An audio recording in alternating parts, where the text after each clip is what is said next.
தகப்பனே. எங்களை அதிகமாய் நேசிக்கிற தெய்வமாய் இருக்கிறீங்க தகப்பனே. எங்களோடு கூட பேச நீங்க விரும்புகிற தெய்வமாய் இருக்கிறீங்க ஆவியானவரே. அப்பா ஆண்டவரே, எங்களோடு கூட பேசுங்கப்பா. ஆண்டவரே, நீர் ஆண்டவரே என்ன பேச விரும்புகிறீங்களோ ஆண்டவரே, அந்த காரியம் ஆண்டவரே என் மூலியமாக நீர் பேசுவீராக தகப்பனே. ஆண்டவரே, ஒன்றுக்கும் பிரயோஜனம் இல்லாமல் ஆண்டவரே இங்கே நிற்க தகுதி இல்லாத ஆண்டவரே என்னை இயேசப்பா நீர் தகுதிப்படுத்துங்கப்பா. ஆண்டவரே, என்னோடு கூட பேசின தெய்வம் ஆண்டவரே இங்கே வந்திருக்கிற ஒவ்வொருவரோடு கூட நீர் பேசுவீராக தகப்பனே. இயேசப்பா ஆண்டவரே, தயவாய் பேசுங்க ஆண்டவரே. உம்முடைய வார்த்தை தெளிவாய் ஆண்டவரே ஒவ்வொருவருக்கும் கேட்க உதவி செய்வீராக தகப்பனே. இயேசு கிறிஸ்துவின் நாமத்தில் ஜெபிக்கிறேன் நல்ல பிதாவே, ஆமென். நான் வந்து கோயம்புத்தூர்ல இருந்து வரேன். என்னோட பேர் எரேமியா ஜெய்சிங். எங்கள் வீட்டில் 2 பசங்க, நான், என் தம்பி, அப்புறம் அம்மா அப்பா, பாட்டி தாத்தா, அம்மாவோட அம்மாவோட அப்பா, 6 பேர் இருக்கோம். கர்த்தர் வந்து ரொம்ப அற்புதமாக எங்களுடைய குடும்பத்தை நடத்தி வராரு. எதுவுமே இல்லாத எங்களுடைய குடும்பத்தை இப்போது எங்கள் சொந்த பந்தங்கள் வந்து கர்த் இவங்க கும்பிடுற தெய்வம் தான் இவங்களை உயர்த்தி வச்சிருக்கு அப்படின்னு எங்கள் குடும்பத்தில் எங்களை தவிர எல்லாரும் ஹிந்து. இவங்க கும்பிடுற தெய்வம் தான் இவங்களை வந்து உயர்த்தி வச்சிருக்குன்னு சொல்கிற அளவுக்கு கர்த்தர் எங்களை வந்து உயர்த்தி வச்சிருக்காரு. அதுக்காக நான் கர்த்தருக்கு ரொம்ப நன்றி சொல்லிக்கிறேன். அதே மாதிரி கர்த்தர் ஒரு சின்ன சின்ன விஷயத்தையும் என்னுடைய வாழ்க்கையில் செஞ்ச எல்லா சின்ன விஷயத்தையும்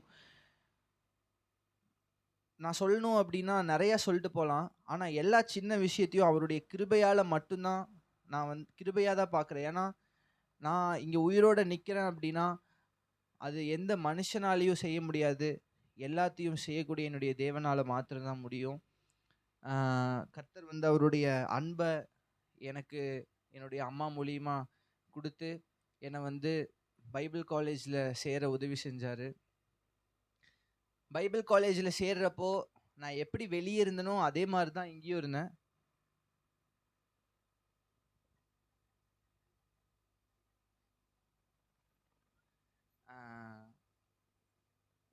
ஆனால் சேர்ந்து என்னுடைய ஃபஸ்ட்டு கிளாஸில் பார்த்தீங்க அப்படின்னா ஒரு சார் வந்து கிளாஸ் எடுத்தார். அவர் பேர் அஜீஷ். அவர் வந்து எனக்கு ஒரு விஷயத்த சொல்லி தந்தார். நீங்களாம் கர்த்தருக்கு அருகில் வரணும், கர்த்தரை வந்து ரொம்ப தெரிஞ்சுக்கணும் அப்படின்னா தினமும் இந்த பைபிளை வந்து படிங்க, அப்போ வந்து நீங்கள் தெரிஞ்சுக்குவீங்க அப்படின்னு.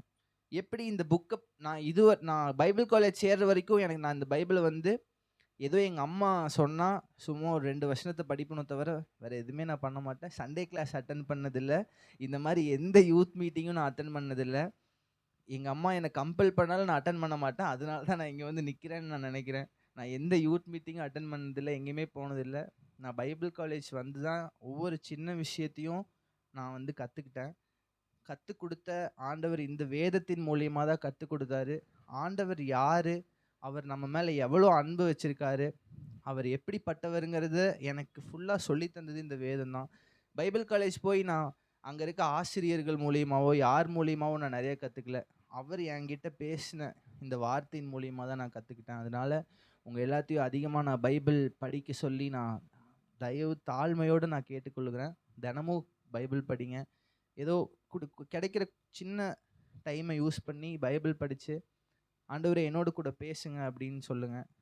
ஜோஷுவா சொன்ன மாதிரி ப்ரேயர் பண்ணுறது நீங்கள் பேசுகிறது மட்டும் கிடையாது.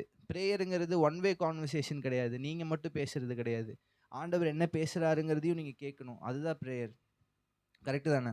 ஆண்டவர் நம்மக்கிட்ட இப்போ வந்து நானும் தம்பியை பேசுகிறேன் அப்படின்னா நான் மட்டும் தனியாக பேசிகிட்டு இருந்தால் பார்க்குறவங்க என்ன சொல்லுவாங்க, என்ன சொல்லுங்கள்? அப்போ அவனும் என்கிட்ட பேசினா தானே அது வந்து ஒரு கான்வர்சேஷன் ஆகும். அப்போ ஆண்டவர் பேசுகிறது நீங்கள் கேட்கணுன்னா ஆண்டவர் வந்து எல்லாத்துக்கிட்டேயும் காதில் கேட்குற மாதிரி பேச மாட்டார். இந்த பைபிள் மூலியமாக தான் பேசுவார். அதிகமாக எல்லாருக்கிட்டேயும் இந்த பைபிள் மூலியமாக தான் பேசுவார். அதனால் அவங்க எல்லாத்தையும் தினமும் கொஞ்ச நேரமாவது பைபிள் படிக்க சொல்லி நான் வந்து கேட்டுக்கிறேன். நான் இங்கே வந்து என்ன பேசுறது அப்படின்னு சொல்லி ஒரு வாரமாக நான் வந்து ப்ரேயர் பண்ணிகிட்டு இருந்தேன். ஒரு வாரமாக நான் பைபிளில் நிறையா, அதாவது தொடர்ந்து நான் அப்போஸ்தலர் இப்போ படிச்சுட்டு வந்துட்டுருக்கேன். ஒவ்வொரு நாளும் ஒவ்வொரு வசனத்தை படிப்பேன், அதை தியானம் பண்ணுவேன். ஆனால் எனக்கு வந்து இங்கே அந்த வசனத்தை எப்படி சொல்கிறது அப்படிங்கிற எனக்கு ஒரு ஐடியாவே வரல. எனக்கு அந்த வசனம் என்னுடைய வாழ்க்கையில் உதவியாக இருந்துச்சு. ஆனால் அந்த வசனம் எப்படி உங்களுக்கு உதவியாக இருக்குங்கிறது எனக்கு தெரியல. அப்போ நான் வந்து நல்லா ரொம்ப நேரம் ப்ரேயர் பண்ணிட்டு இருந்தப்போ, 1 வாரம் ப்ரேயர் பண்ணேன். நான் எல்லாரும் வெக்கேஷனுக்கு வீட்டுக்கு வந்தாங்க. நான் வீட்டுக்கு போல. அங்கேயே தான் இருந்தேன். காலேஜ்ல தான் இருந்தேன். வரதுக்கு முன்னாடி அ மிஷன் எம்பசைஸ் நடந்துச்சு. அதாவது மிஷனரி வந்து அவங்களோட எக்ஸ்பீரியன்ஸ் எங்களுக்கு சொன்னாங்க. அது ரொம்ப ஆசீர்வாதமா இருந்தது காலேஜ்ல. அது தொடர்ந்து எல்லாரும் வீட்டுக்கு போயிட்டாங்க வெக்கேஷனுக்கு. ஆனா நான் அங்க தான் இருந்தேன். ஃபாஸ்டிங் இருக்கலாம்னு நெனச்சேன். ஆனா என்னால இருக்க முடியல. ஃபாஸ்டிங் இருந்து ப்ரேயர் பண்ணல. நான் இங்க வர்ற வரைக்கும், எனக்கு இன்னைக்கு காலையில வரைக்கும் எனக்கு என்ன இங்க பேசுறதுன்னு எனக்கு உண்மையா தெரியல. நான் உண்மையா இங்கேருந்து நான் உண்மைய சொல்றேன். எனக்கு என்ன பேசுறதுன்னு தெரியல. இன்னைக்கு காலையில எப்பவும் மாரி நான் பைபிள் எடுத்து அ எப்பவும் மாரி தியானம் பண்றப்போ, அப்போஸ்தலர் 8வது அதிகாரம் எல்லாரும் பைபிள மட்டும்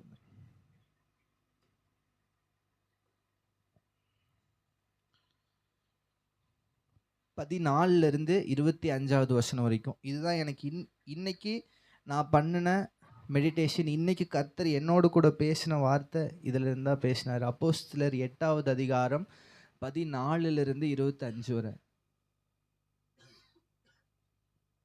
அப்போஸ்தலர் 8 14 இருந்து 25 யாரோ ஒருத்தங்க வாசிக்கிறீங்களா?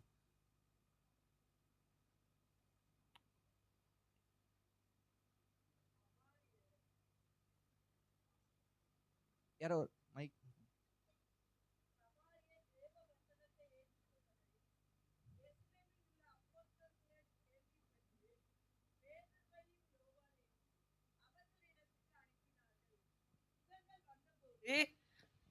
அவர்களில் ஒருவனும் பரிசுத்த ஆவியை பெறாமல் கர்த்தராகிய இயேசுவின் நாமத்தினாலே ஞானஸ்தானத்தை மாத்திரம் பெற்றிருந்தவர்களாக கண்டு அவர்கள் பரிசுத்த ஆவியை பெற்றுக்கொள்ளும்படி அவர்களுக்காக ஜெபம் பண்ணி அவர்கள் மேல் கைகளை வைத்தார்கள். அப்பொழுது அவர்கள் பரிசுத்த ஆவியை பெற்றார்கள். அடுத்தது படிங்க. 25 வரைக்கும். அப்போஸ்தலர்கள் தங்கள் கைகளை அவர்கள் மேல் வைத்ததினால் பரிசுத்த ஆவி தந்தரப்படுகிறதை சீமோன் கண்டபோது நல்லா கவனிங்க. அவர்களிடத்தில் பணத்தை கொண்டு வந்து, இதுக்கப்புறம் நல்லா கவனிங்க. சீமோன் வந்து அங்க எல்லாரையும் அபிஷேகம் பண்றத யாரு? பேதுருவும் யோவானும் அங்க வராங்க. வந்து சீமோன் வந்து அவங்க எல்லார் மேலயும் கை வச்சு அபிஷேகம் பண்றத பார்க்குறான். சீமோன் யாரு அப்படிங்கிறத நீங்க பைபிள் படிச்சு தெரிஞ்சுக்கங்க. ஓகேவா? படிங்கம்மா. நான் எவன் மேல் என் கைகளை வைக்கிறேனோ அவன் பரிசுத்த ஆவியை பெறத்தக்கதாக எனக்கும் இந்த அதிகாரத்தை கொடுக்க வேண்டும் என்றான். பேதுரு அவனை நோக்கி, தேவனுடைய வரத்தை பணத்தினாலே சம்பாதித்துக் கொள்ளலாம் என்று நீ நினைத்தபடியால் உன் பணம் உன்னோடு கூட நாசமாய் போக கடவது. உன் இருதயம் தேவனுக்கு முன்பாக செம்மையாயிராதபடியால் இந்த விஷயத்திலே உனக்கு பங்கும் இல்லை பாகமும் இல்லை. ஆகையால் நீ உன் துர்க்குணத்தை விட்டு மனம் திரும்பி தேவனை நோக்கி வேண்டிக்கொள். ஒருவேளை உன் இருதயத்தின் எண்ணம் உனக்கு மன்னிக்கப்படலாம். நீ கசப்பான பிச்சிலும் பாவக்கட்டிலும் அகப்பட்டிருக்கிறதாக காண்கிறேன் என்றான். அதற்கு சீமோன், நீங்கள் சொன்ன காரியங்களில் ஒன்றும் எனக்கு நேரிடாதபடி எனக்காக கர்த்தரை வேண்டிக் கொள்ளுங்கள் என்றான். போதுமா? ரொம்ப நன்றி. இப்போ இந்த வசனத்தை நீங்க படிச்சிருப்பீங்கன்னு நான் நம்புறேன். இதுல நீங்க பேதுருவும் யோவானும் எல்லாரையும் அபிஷேகம் பண்றாங்க. அதை பார்த்த சிமியோனுக்கு வந்து அவங்கள மாதிரி அவனும் எல்லாரையும் அபிஷேகம் பண்ணணும் அப்படின்னு தோணுது. இது நம்ம எல்லாத்துக்கும் தோன்றது தானே. இப்போ நீங்க ஒரு மீட்டிங்க்கு போறீங்க, ஒரு யூத் மீட்டிங்கோ ஏதோ நான் அட்டன் பண்றீங்க. இதுக்கு நானும் யூத் மீட்டிங்லாம் யூடியூப்ல எல்லாம் பார்த்துருக்கேன். பாஸ்டர் எல்லாரையும் எந்திரிக்க சொல்லுவாங்க. ஹோலி ஸ்பிரிட் அனாயிண்டிங் வேணும் அப்படின்னு சொல்லி எல்லாரையும் கை வச்சு ஜெபம் பண்ணுவாங்க. அப்போ நிறைய பேர் அபிஷேகத்தில் நிரம்புவாங்க. அப்போ நானும் நினச்சிருக்கேன், ஒருவேளை நான் பண்ணாலும் இப்படி நடக்குமா அப்படின்லாம் நினச்சிருக்கேன். அதே தான் இங்கே சீமோனும் நினைக்கிறான். அதில் ஏதாவது தப்பு இருக்கா? ஏதாவது தப்பு இருக்கா? தப்பு இல்லை. அப்புறம் ஏன் அங்க பேதுரு சீமோனை திட்டி சபிச்சு உனக்கு இந்த அபிஷேகம் பெற நீ லாய்க்கு இல்லை அப்படின்னு ஏன் பேதுரு அந்த இடத்துல சொல்றாரு? படிச்ச உங்களுக்கு ஏதாவது உங்களுக்கு தெரிஞ்சிருக்கா? ஏதாவது சொல்றீங்களா? ஏன் சொன்னார் அப்படி?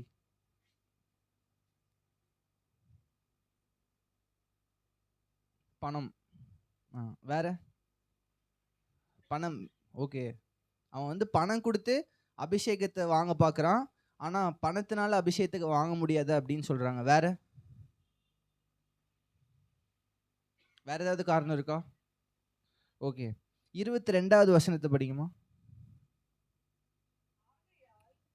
நீ உன் துர்க்குணத்தை விட்டு மனம் 21 திரும்பி 21 21 உன் இருதயம் தேவனுக்கு முன்பாக செம்மையாயிராதபடியால் இந்த விஷயத்திலே உனக்கு பங்கும் இல்லை பாகமும் இல்லை. பங்கும் இல்லை பாகமும் இல்லை அப்படின்ட்டாங்க. பணத்தை கொடுத்து அபிஷேகத்தை வாங்க அவன் நினைக்கிறான். அந்த ஒரு தாட் தப்பு தான். இவர் சொன்னது கரெக்ட் தான். பணத்தினால அபிஷேகத்தை வாங்க முடியாது. அபிஷேகங்கிறது என்னது? ஒரு இலவசமானது. இலவசமானதுங்கிறத விட அது பேதுருவோ இல்லை யோவானா தரது கிடையாது. அபிஷேகங்கிறது யார் தருது? ஆவியானவர். ஆவியானவர் நம்மளுக்குள்ள வரதுங்கிறது பணத்தினால வாங்குறது கிடையாது. அது பேதுரு தரானா? அங்கே அபிஷேகத்தை வந்து எல்லாத்துக்கும் பேதுரு தரானா என்ன? ஆண்டவர் வந்து அவங்கள அபிஷேகத்தினால் நிரப்புறாரு. இதுக்கு முன்னாடி நீங்க படிச்சீங்க அப்படின்னா அங்க இருந்த எல்லாருமே, சீமோன் முதற்கொண்டு எல்லாருமே ஜலத்தினால அபிஷேகம் பெற்றிருப்பாங்க. ஜலத்தினால ஞானஸ்தானம் எடுத்திருப்பாங்க எல்லாருமே. நம்மளும் நிறைய பேர் ஞானஸ்தானம் எடுத்திருக்கோம். கரெக்டு தானே? ஜலத்தினால, தண்ணியில் ஞானஸ்தானம் எடுத்திருப்போம். முழுக்கு ஞானஸ்தானம் எடுத்திருப்போம். முழுக்கு ஞானஸ்தானம் வேற, ஆவியினால் அபிஷேகம் பண்றது வேற. அப்போ சீமோன் வந்து இந்த அபிஷேகத்தை தான் வந்து கேட்குறான். அவன் வந்து ஜலத்தினால அபிஷேகம் பண்ணப்பட்டுட்டான். இப்போ ஆவியினால அபிஷேகம் எனக்கு வந்து பண்ணுங்க, நானும் இன்னொருத்தங்க மேலே கை வச்சு நான் ஜெபிக்கிறப்போ அற்புதம் நடக்கணும், அவங்க அபிஷேகம் பெறணும். இதுதான் அவன் கேட்குறது. தர முடியாதுன்ட்டாங்க. காசுனால நீ கேட்குற, அதனால தர முடியாதுன்னாங்க. ஆனால் 21வது வசனத்தில் என்ன சொல்லுது அப்படின்னா, உன்னுடைய இருதயம், அவனுடைய இருதயத்தை பற்றி பேதுரு என்னமோ சொல்றாரு. அந்த வசனம் மட்டும் ஒரு, உன் இருதயம் தேவனுக்கு முன்பாக செம்மையாயிராதபடியால் இந்த விஷயத்திலே உனக்கு பங்கும் இல்லை பாகமும் இல்லை. அப்போ தேவன் எதை நம்மளுடைய மூஞ்ச பார்க்குற கர்த்தரா? இவன் அழகா இருக்கான், இவன் முடி இப்படி இருக்கு, இவன் தாடி இப்படி வச்சிருக்கான், பரவாயில்ல இவனை நம்ம சூஸ் பண்ணிக்கலாம், ஓகே நீ ஓகே ஓகே அப்படின்னு சூஸ் பண்ணுறவரா நம்ம கர்த்தர்? சொல்லுங்க. கர்த்தர் வந்து நம்மளுடைய இருதயத்தை பார்க்குறார். நம்மளுடைய எண்ணம், நம்ம என்ன நினைக்கிறோம், நம்ம யாரை பார்க்குறது, எப்படி பார்க்குறோம், என்ன ஒரு கண்ணோட்டத்தில் பார்க்குறோங்கிறது அவருக்கு தெரியும். நம்ம வெளியே ஒருத்தரை பார்த்து நல்லா இருக்கீங்களா பிரதர் அப்படின்னு சொல்லலாம். ஆனால் உள்ள நம்ம அவங்கள திட்டினா அது யாருக்கு தெரியும்? கர்த்தருக்கு தெரியும். அப்போ கர்த்தர் வந்து சீமோனுடைய இருதயத்தை பார்த்துருக்காரு. அங்கே பேசுறது பேதுரு இல்லை. நீங்கள் அப்போஸ்தலரை நீங்கள் தொடர்ந்து படிச்சுட்டு வந்தீங்கன்னா பேதுரு எந்த இடத்துலையுமே அவனுடைய வார்த்தையை பேசினதில்லை. அவன் எப்போ அபிஷேகம் பெற்றாரோ அப்பலிருந்தே பேதுரு வந்து ஆவியில் நிரம்பி தான் பேசுகிறாரு. கர்த்தர் தான் வந்து அந்த இடத்துல பேசுகிறார். பேதுரு உடைய வார்த்தை வந்து எங்கேயுமே பேசியிருக்க மாட்டார். அதனால தான் அங்கே எவ்வளவோ அற்புதங்கள் அதிசயங்கள் நடக்கும். நிறையா மக்கள் வந்து கர்த்தரை ஏற்றுக்கொள்வாங்க. அப்போது ஆண்டவர் என்ன சொல்கிறாரு? உன்னுடைய இருதயம் செம்மையாயிராதபடியால். அப்போ ஃபஸ்ட்டு நம்மளுக்கு அபிஷேகம் வரணும் அப்படின்னா நம்மளுடைய இருதயம் எப்படி இருக்கணும்? செம்மையாக இருக்கணும். 22வது வசனம் படிங்கம்மா. ஆகையால் நீ உன் துர்க்குணத்தை விட்டு மனம் திரும்பி தேவனை நோக்கி வேண்டிக்கொள். ஒருவேளை உன் இருதயத்தின் எண்ணம் உனக்கு மன்னிக்கப்படலாம். துர்க்குணம் தமிழில் வந்து துர்க்குணம் அப்படின்னு போட்டிருக்கு. குணம் அப்படின்னா நம்மளுடைய ஆக்டிவிட்டீஸ், நம்மளுடைய டெய்லி நம்ம எப்படி இருக்கோம் அதுதான் குணம். ஒருத்தங்களுடைய குணத்தை பார்த்தா அவங்க எப்படிங்கிறது தெரியும். கரெக்டாக? அவங்களுடைய குணம் தான் அவங்க எப்படிப்பட்ட மனுஷங்க அப்படிங்கிறது நம்மளுக்கு காட்டும். நல்ல குணம் இருக்கிறவங்க கிட்ட நிறைய பேர் சேருவாங்க. கரெக்ட் தானே?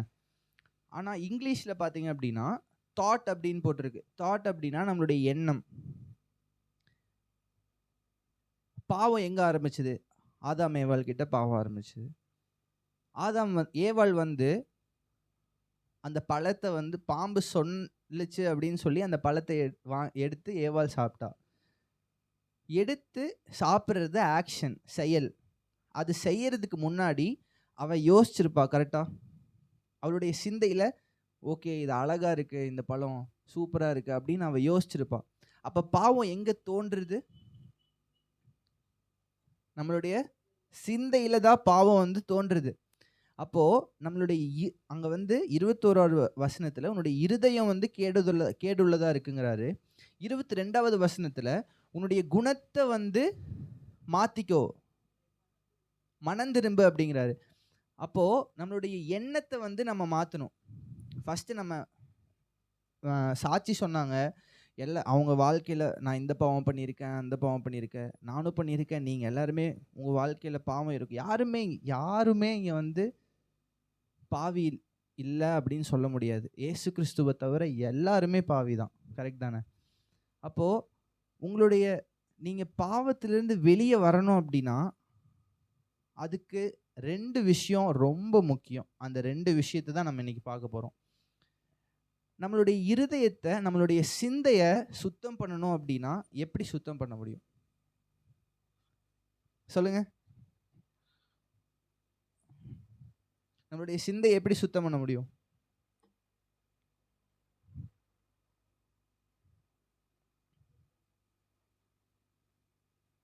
டெட்டாயில் ஊற்றி கழுவலாமா இருதயத்தை? டெட்டாயில் இல்லைன்னா ஏதாவது எப்படி சுத்தம் பண்ண முடியும்? இயேசு கிறிஸ்துவின்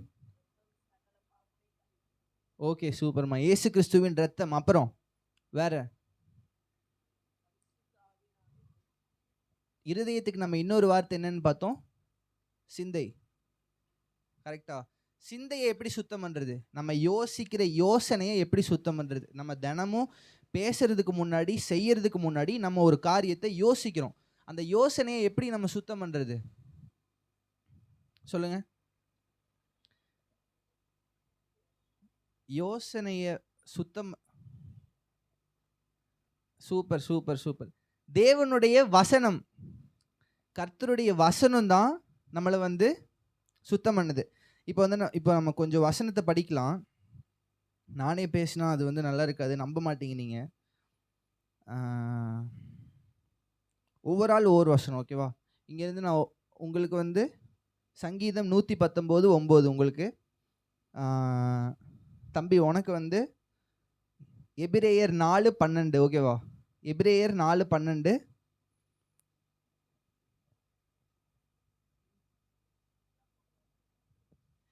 யாக்கோபு 1:21. நீங்கள் யாக்கோபு 1:21, ஓகேவா?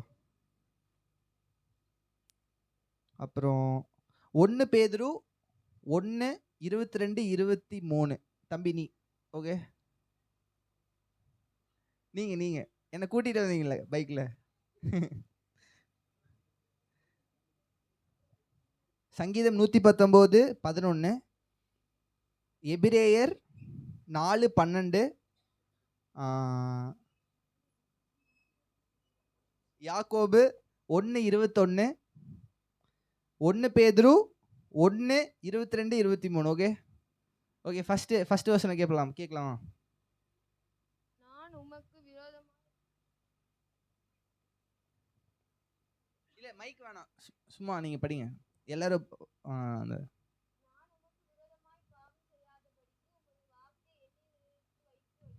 நான் உமக்கு விரோதமாய் பாவம் செய்யாதபடிக்கு உம்முடைய வாக்கை என்னுடைய இருதயத்தில் வைத்து வைத்தேன். அப்போ நம்ம பாவம் செய்யக்கூடாதுன்னா ஃபஸ்ட்டு என்ன பண்ணணும்? கர்த்தருடைய வார்த்தையை நம்மளுடைய இருதயத்தில் வைத்துக்கொள்ளணும். இருதயம்னா நீங்கள் கன்ஃபியூஸே பண்ணிக்காதீங்க, நம்மளுடைய ஹார்ட் கிடையாது, சிந்தை. ஓகேவா? நம்மளுடைய ஹார்ட் கிடையாது. யாருமே ஹார்ட்டில் வந்து வசனத்தை எழுத முடியாது. நம்மளுடைய சிந்தை. ஓகேவா? வசனத்தை மனப்பாடம் பண்ணுறதுன்னு நினச்சிக்கலாம், பைபிளை படிக்கிறதுன்னு நினச்சிக்கலாம். ஓகேவா? அப்போ நம்மளுடைய சிந்தையில் கர்த்தருடைய வசனம் இருக்கணும். கரெக்டா? ஓகே. 2வது தம்பி.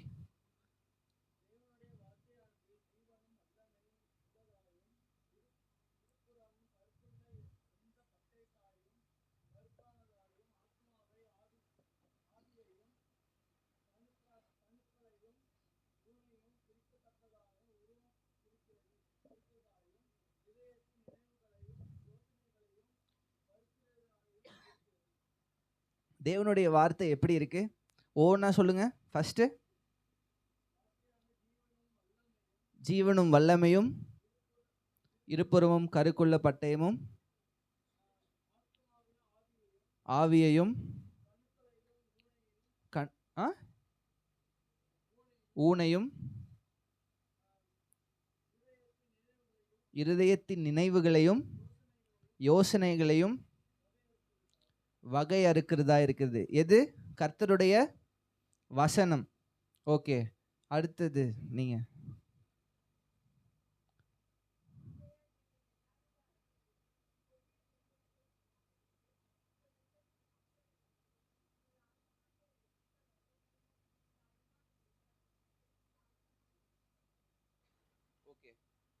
அடுத்தது தம்பி.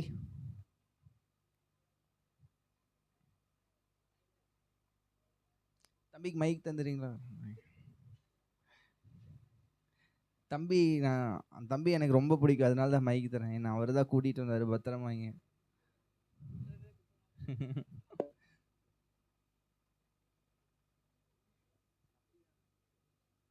நண்பர், என் வயசு தான் நம்ம அவருக்கு, என்னுடைய நண்பர். ஆகையால் நீங்கள்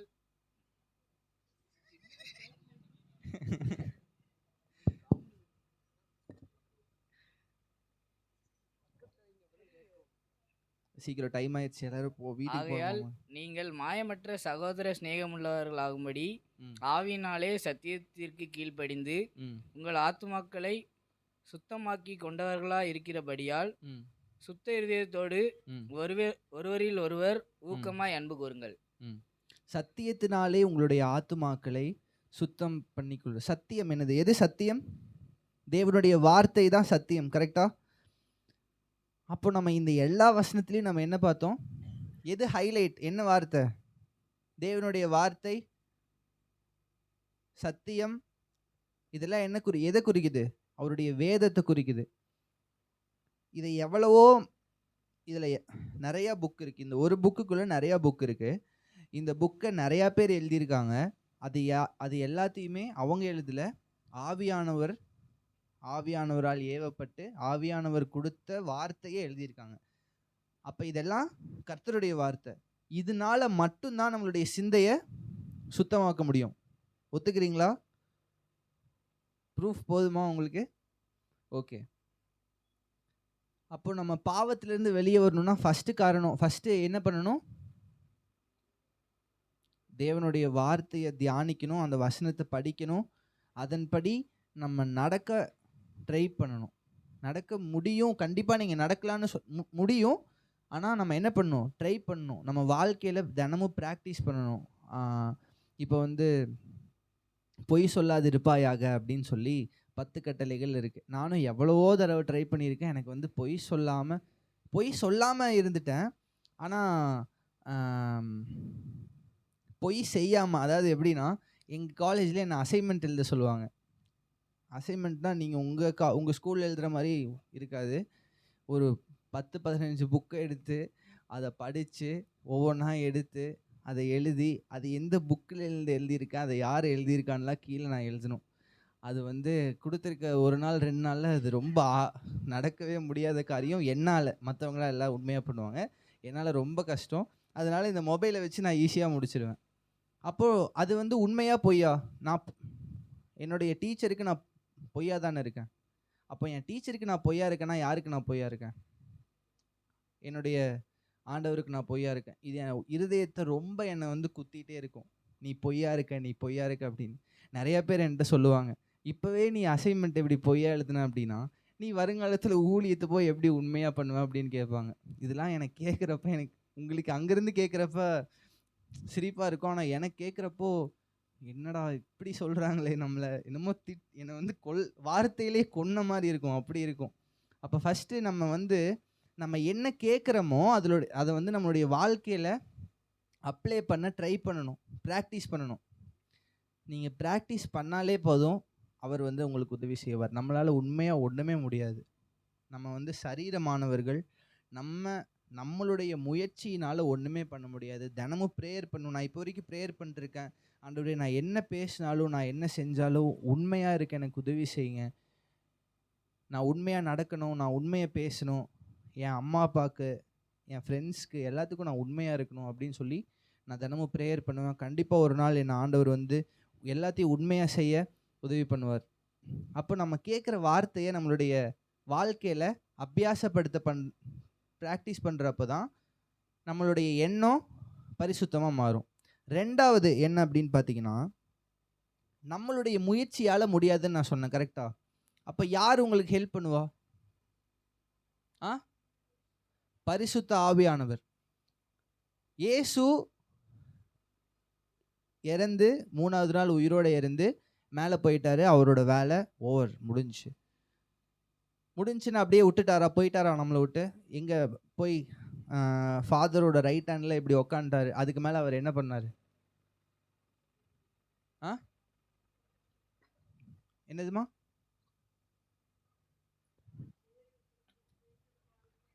தேற்றரவாளனை அனுப்புவேன். சூப்பர், அம்மா கை தட்டுவோமா? தேற்றரவாளன் யாரு? பரிசுத்த ஆவியானவர். அவரை எதுக்கு இயேசு அனுப்பணும்? நீங்க பண்ற ஜெபத்தை நான் பிதா கிட்ட சொல்லி நான் உங்களுக்கு பதில் தருவேன் அப்படின்ட்டாரு. நம்ம பண்ற ஜெபத்துக்கு பதில் கிடைச்சாலே போதும். எதுக்கு அவர் தேற்றரவாளனை நம்ம கிட்ட அனுப்பணும்?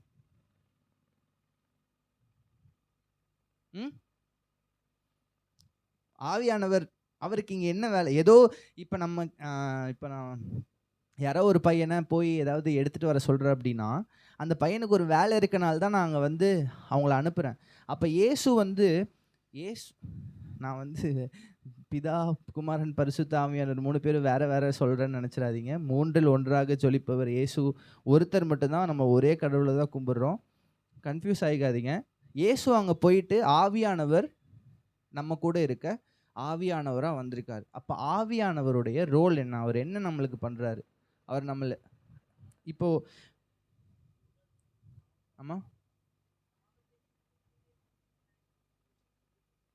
கண்டித்து உணர்த்துகிறார். ஆமென். அப்போ அவருக்கு நம்ம கிட்ட ஒரு வேலை இருக்கனால தான் அவர் வந்து இங்கே வந்திருக்காரு. ஆவியானவருடைய உதவி இல்லாமல் நம்மளால எதுவுமே பண்ண முடியாது. கரெக்டு தானே? ஓகே, எதுவுமே பண்ண முடியாது. கரெக்டா? அப்போ ஆவியானவருடைய உதவியை நம்ம எப்படி எடுத்துக்கிறது? ஆவியானவர் எங்க இருக்காரு? ஆவியானவர் எங்க இருக்காரு? ஆவியா இருக்காரா? நமக்குள்ள இருக்காரு. ஓகே, அப்போ நம்ம ஏதாவது பாவம் செய்யறப்போ, அவருக்கு பிடிக்காத காரியத்தை செய்யறப்போ ஆவியானவர் எங்க இருப்பார்?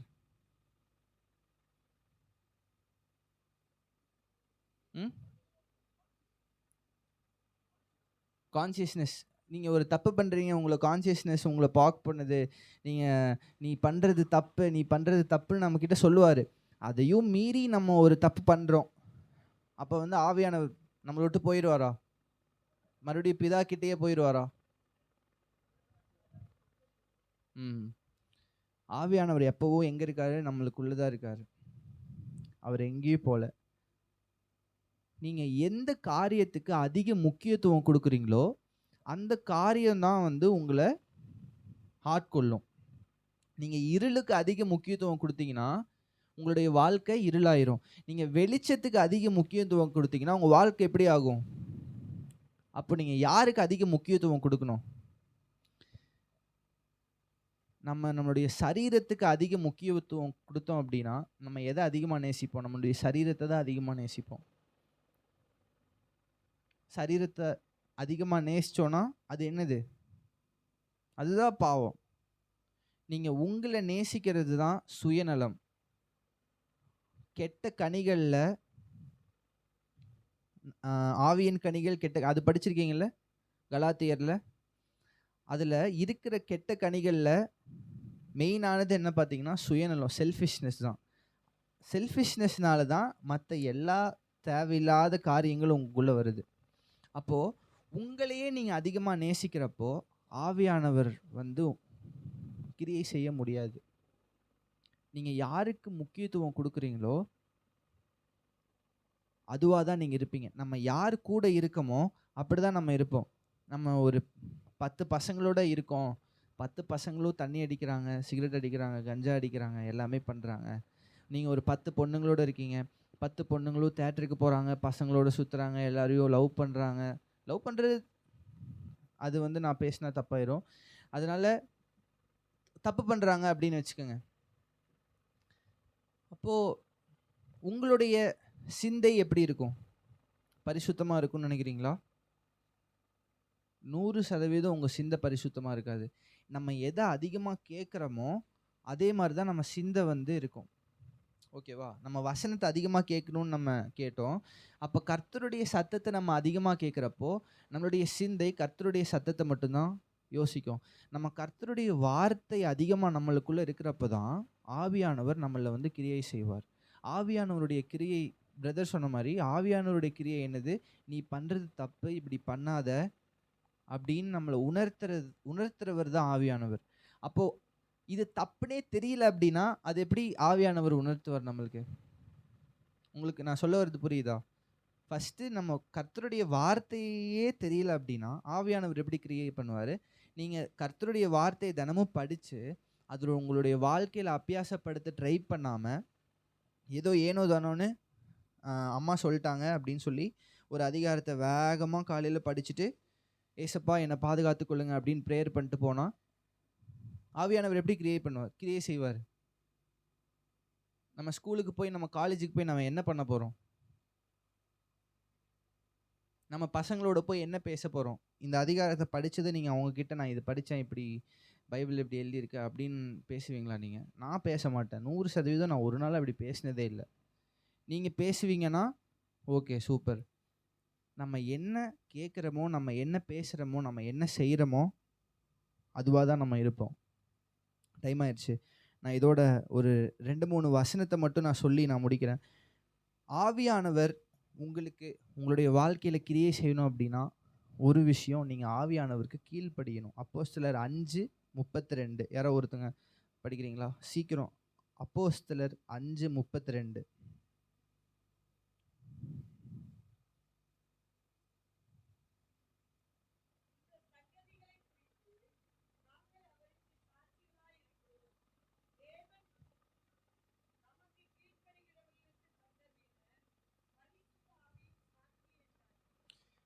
பரிசுத்த ஆவியை இயேசு யாருக்கு தந்திருக்காரு?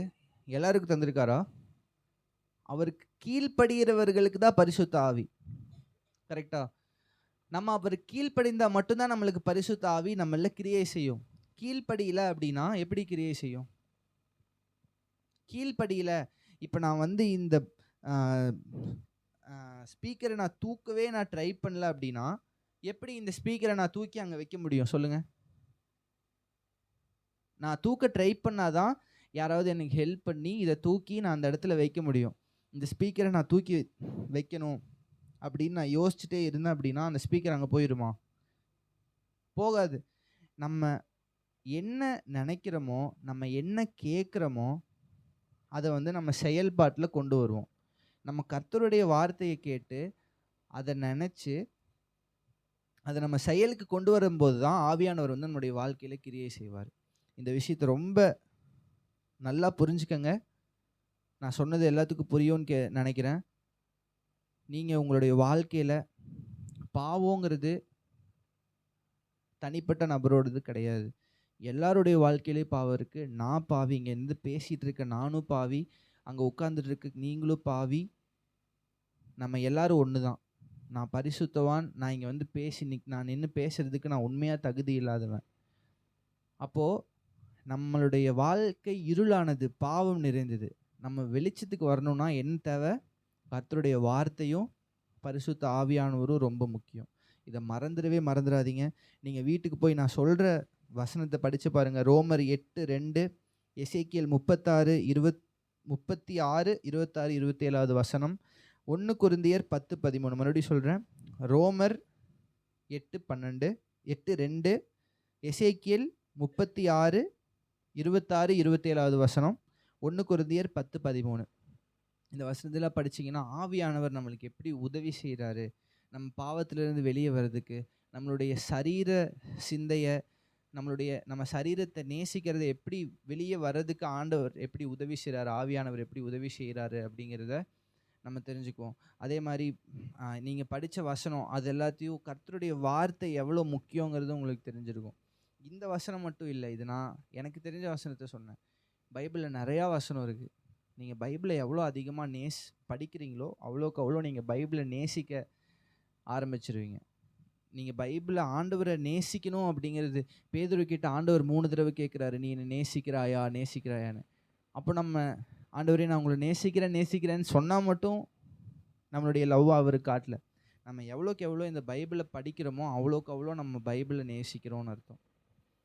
நீங்கள் எவ்வளோக்கு எவ்வளோ பைபிளை படிக்கிறீங்களோ அவ்வளோக்கு அவ்வளோ ஆண்டவரை நேசிக்கிறீங்க. எவ்வளோக்கு எவ்வளோ ஆண்டவரை நேசிக்கிறீங்களோ அவ்வளோக்கு அவ்வளோ ஆண்டவர் உங்களுடைய வாழ்க்கையில் கிரியை செய்வார். யார் மூலியமா?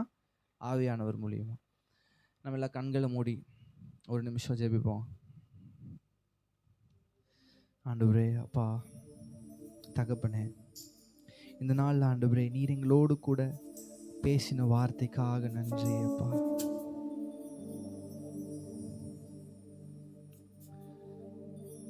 ஆண்டவரே அப்பா, எங்களுடைய வாழ்க்கையில் எல்லாத்தையும் விட உங்களுடைய வார்த்தை தான் முக்கியம் இயேசுப்பா. நாங்கள் இவ்வளோ நாள் எதையோ நேசிச்சிருக்கலாம் தகப்பனே. அப்பா ஆண்டவரே, எதோ இந்த உலகத்தில் நிறையா காரியங்கள் மேலே நாங்கள் அன்பு செலுத்தியிருக்கலாம்.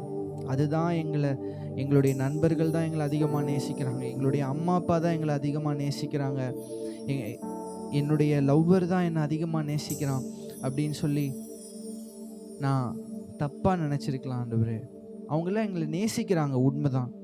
இருந்தாலும் எங்களுடைய உண்மையாய் நேசிக்கிற கர்த்தர் நீர் ஒருவர் மாத்திரமே அப்பா. ஆவியானவரே, உமக்கு அதிக முக்கியத்துவம் கொடுக்க, உம்முடைய வார்த்தைக்கு அதிக முக்கியத்துவம் கொடுக்க உதவி செய்யுங்க தகப்பனே. என்னோடு கூட பேசின தெய்வம், என்னோடு கூட பேசின ஆவியானவர், என்னோடு கூட பேசிக்கொண்டு இருக்கிற ஆவியானவர், ஆண்டவரே அவர்களோடு கூட பேசுங்கப்பா. ஆண்டவரே, ஆவியானவரே பேசுங்க தகப்பனே. ஆவியே ஆவியே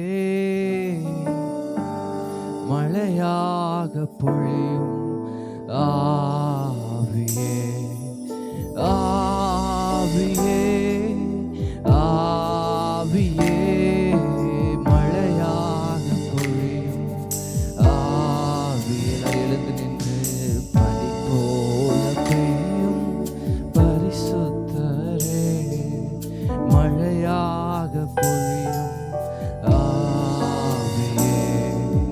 பனி போல பெய்யும் பரிசுத்தரே மழையாக பொழியும் ஆவியே. ஆவியே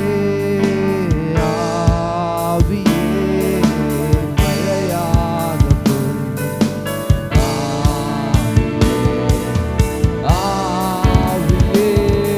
ஆவியே ஆவியே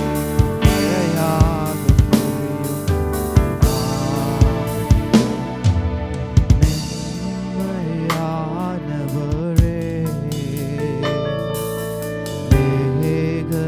மேகஸ்தம்பமே, மென்மையானவரே,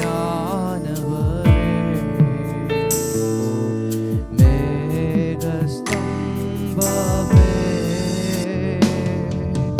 ஊற்று தண்ணீர் ஜீவநதி, ஊற்று தண்ணீர் ஜீவநதி, ஆனந்த தைலமே, ஆனந்த தைலமே, பனி போல பெய்யும் பரிசுத்தரே மலையாக பொழியும் ஆவியே. பனி போல பெய்யும் பரிசுத்தரே மழையாக பொழியும் ஆவியே. அப்பா ஆண்டவரே, எங்களோடு கூட பேசினதற்காக மறுபடியும் நன்றி சொல்லுகிறோம் தகப்பனே. அப்பா ஆண்டவரே, இந்த வார்த்தை ஏசப்பா நாங்கள் கேட்டது மட்டும் இல்லாமல் ஏசப்பா அந்த வார்த்தை எங்களுடைய வாழ்க்கையில் அபியாசப்படுத்த எங்களுக்கு உதவி செய்யுங்க தகப்பனே. எங்களால் முடியாது தகப்பனே. காலையில் எங்களுக்கு நிறைய வேலை இருக்கும், அங்கே போகிற வேலை இருக்கும், இங்கே போகிற வேலை இருக்கும். அப்படி எல்லா வேலையிலையும் ஏசப்பா உம்முடைய வார்த்தையை நாங்கள் கேட்டு அதுக்கப்புறம் எந்த வேலையாக இருந்தாலும் நாங்கள் செய்ய உதவி செய்யுங்க தகப்பனே. காலையில் முதல் நேரத்தை உமக்கு கொடுக்க, உமக்காக ஒதுக்க உதவி செய்வீராக தகப்பனே. ஆண்டவரே, அதிகமாக உம்முடைய வார்த்தையில் இயேசுப்பா நாங்கள் அன்பாக இருக்க, அதிகமாக உம்முடைய வார்த்தையை கேட்க ஆண்டவரே எங்களுக்கு கிரியை செய்யுங்க தகப்பனே. அப்பா, நீர் இந்த வார்த்தையை கொடுத்த தெய்வம் இயேசுப்பா, அவர்களோட கூட பேச வல்லமை உள்ளவராக இருக்கீங்க தகப்பனே. அவர்களோடு கூட பேசுங்க தகப்பனே. உயிருள்ள தெய்வமே, அவர்களோடு கூட பேசுங்க. இயேசு கிறிஸ்துவின் நாமத்தில் ஜெபிக்கிறேன் நல்ல பிதாவே. ஆமென்.